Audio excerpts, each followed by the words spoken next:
When you are confronted with a patient presenting with a red eye, there is a long list of differential diagnoses behind that presenting complaint. But just as with any vague history, such as chest pain, abdominal pain, or altered consciousness, we have to use our prior training to impose a systematic and structured approach to the differential diagnoses so that we can arrive at an effective treatment. Depending on your personal style, you may like to classify the differential diagnosis in terms of the different anatomical parts of the eye that might be affected. Or you may choose to draw up a classification based on the etiology of diseases in general. Or you may prefer to classify the differential diagnosis in terms of urgent and serious versus common and not serious.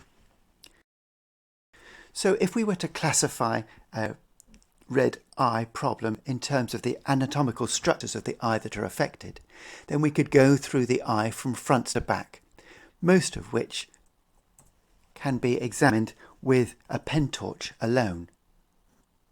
If we were to approach a red eye in terms of the etiology, then we can use our preferred surgical sieve to decide which of these pathological processes might be at play. If we were to use our urgent versus non-urgent differential diagnosis, then we need to think of the top 5 reasons why an eye might be red. I would ask you to be very careful not to miss acute glaucoma, infective keratitis, acute iritis or uveitis, orbital cellulitis, and perforated globe. And we're going to come across all 5 of those later in the talk.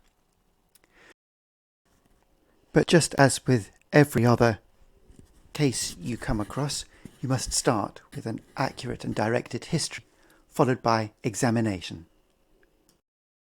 Thus, if your patient gives a history of hammering metal, then topper of your differential diagnosis might be a corneal foreign body, such as this little piece of rust on the patient's cornea. You need to ask whether one or both eyes are affected, and you need to know features of the presenting complaint and the history of the presenting complaint, in addition to the rest of the history in the traditional fashion. Every eye examination starts with assessment of the visual acuity. And for details of this, you should look at my other video on how to examine an eye. But essentially, you need to test each eye separately, either with distance glasses or unaided if the patient does not wear distance glasses, and record the visual acuity from the lowest line read on the chart. I'm going to start now by examining the eye from front to back in anatomical order to determine the cause of your patient's red eye. So we'll start with the eyelids. If the lower eyelid is everted or falling forward, that's called an ectropion and can cause the eye to be red simply because it is not being wiped by the lower eyelid in a windscreen wiper fashion. The causes of ectropion include just age-related laxity of the lower eyelid, but also due to scarring which pulls the eyelid forward. Treatment for both of these conditions is by surgical reposition, normally under local anaesthetic. By contrast, an eye that turns in is called an entropion. This causes a more serious form of red eye because the inturned eyelashes may abrade the cornea, leading to infection, ulceration, and possibly even perforation. And here you see a deep ulceration causing great thinning of the cornea, and this eye might perforate without surgical repositioning of the eyelashes and healing of the corneal surface. Staying with the eyelids, you could just get aberrant eyelashes even if the eyelids themselves are in a good position. This is so-called trichiasis, and each individual eyelash needs to be plucked out. Sometimes you may need to use electrolysis or cryotherapy to destroy the eyelash follicle to prevent it from coming back.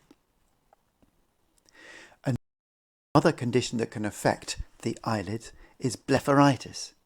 By definition, this is an inflammation of the eyelids, but more specifically, it's an inflammation at the roots of the eyelashes. It's often associated with overgrowth of the commensal staphylococcal bacteria. It's very common and is treated very simply with lid cleansing and a short course of antibiotics and occasionally steroids. It's so common that celebrities such as Michael Caine have blogged about it.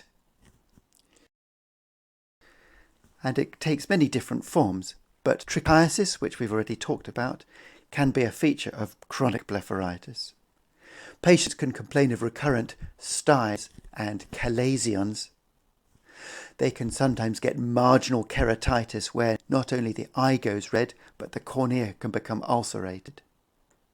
Or they can get a dry eye, and this is the most consistent feature of blepharitis, for which the treatment is lubrication. One specific cause of a red eye is Molluscum Contagiosum, caused by a virus. It is usually found in children of primary school age, and these characteristic umbilicated skin lesions, which are found all over the body, can affect the eye and cause it to go red if they are on the eyelid margin, as in this case.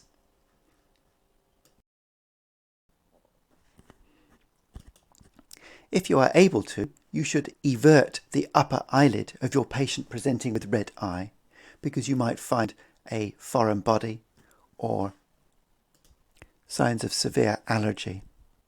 Your suspicion should be aroused by the presence of staining of the upper half of the cornea to make you suspect that there is a subtarsal foreign body. Another infection of the eyelids that can cause red eye is the initial infection by the Herpes simplex virus. Just as with all herpetic infections, the hallmark is a vesicular eruption on the skin around the eyelids, and this can be associated with an inflammation of the conjunctiva causing the red eye. Treatment is with standard antiviral medication, both topical in terms of ointment and sometimes oral acyclovir or ganciclovir.